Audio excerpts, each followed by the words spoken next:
ባልና ሚስት ብቻ አይደለም እንደ ጓደኛም ነን።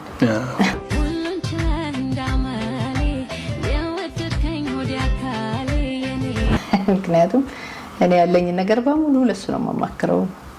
ጓደኛዬም ባሌም ሁሉ ነገር ማለት ይቻላል። የመጀመሪያው እኔ ስራ ያው ሰካራም ፖስታ ነው የመጀመሪያው ስራ። ችግር ላይ እንደሆንሽ የጻፍሽው ደብዳቤ ስለሚናገር ቢያንስ ወንድምሽን አድራሻ አግኝቼ ደብዳቤውን ልመላክ። ታዲያ እኮ ፖስታው ላይ አልነበር? ቴስላ ሳይበር ትራኩን እስኪ እንሞክረው ልጃችን ነው እንሞክረዋልና በጣም ደስ ይላል። ዞርንበት አየነው ምናምን በቃ በህይወቴ በጣም ማዝነው እና መቼም የማይወጣልኝ ጊዜ እሱ ነው። በቃ